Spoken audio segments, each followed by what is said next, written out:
কথা বলতে চাই, এই ছাত্র সমাজ আমাদের, এই বেনাপোল আমাদের। এই বেনাপোলের উপরে কোনো আঘাত, কোনো অত্যাচার, কোনো জুলুম আমরা কখনো বরদাস্ত করব না।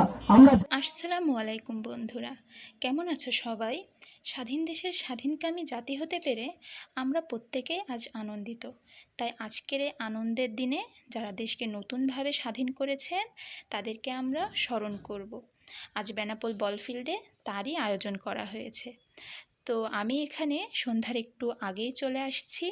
এসে দেখি যে সকল কাজকর্ম শুরু হয়ে গেছে। এখানে আমার ছোট বড় সকল ভাই বোনেরা মিলে সবাই একত্রিত হয়েছে আর কি।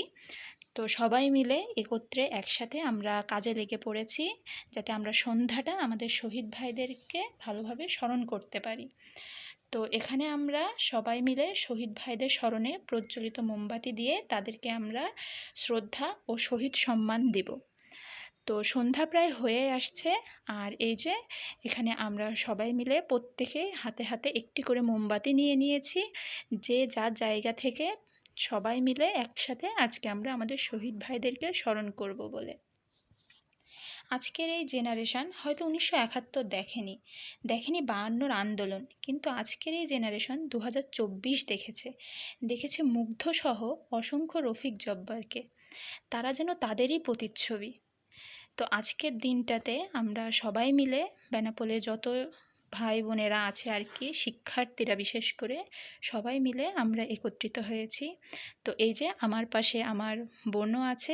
আজকে আমরা প্রত্যেকে একত্রিত হয়ে এক কণ্ঠে গাইব আমার সোনার বাংলা, আমি তোমায় ভালোবাসি।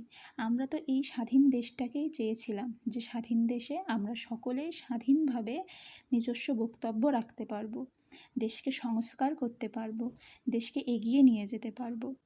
একটুখানি কথা বলতে চাই, আপনারা যারা আমার ভিডিওটি দেখছেন তারা অবশ্যই আমার পেজটিকে ফলো দিবেন, ভিডিওতে লাইক এবং কমেন্ট করবেন, ভিডিওটি ভালো লাগলে অবশ্যই শেয়ার করবেন।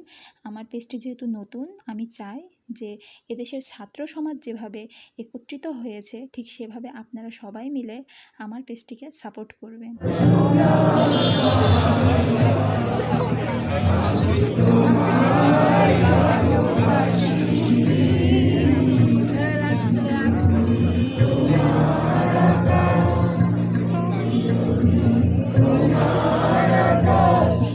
আমাদেরকে বুঝতে হবে, এই ছাত্র সমাজ যে কিনা 1952 ভাষা আন্দোলন সহ 1962-এর শিক্ষা আন্দোলন, 1966-এর 6 দফা আন্দোলন এবং সাথে সাথে 1969-এর গণ অভ্যুত্থান, 1971-এর মহান মুক্তিযুদ্ধ এবং কথা বলতে চাই, এই ছাত্র সমাজ আমাদের, এই বেনাপোল আমাদের।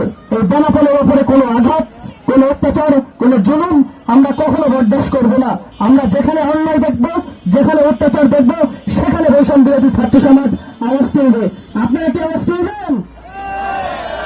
একটু জোরে বেনাপোলবাসী শুনতে চায়, আপনারা কি আওয়াজ তুলবেন?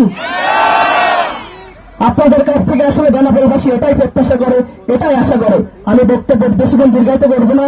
যশোর থেকে আমার অনেক বড় বড় সিনিয়র ভাইয়ারা এসেছেন, আরো অনেক বেনাপোলের অনেক বড় বড় সিনিয়র ভাইয়ারা আছে, তারাও কথা বলবে। আমি আজকের এই অনুষ্ঠান সঞ্চালনার জন্য মুশফিকুর রহমান সাকিবকে দায়িত্ব অর্পণ করছি। এভাবে আজকে সন্ধ্যাটা পার হয়ে গেল। তো আপনাদের কাছে ভিডিওটা কেমন লেগেছে অবশ্যই জানাবেন। আজকের মতো বাই।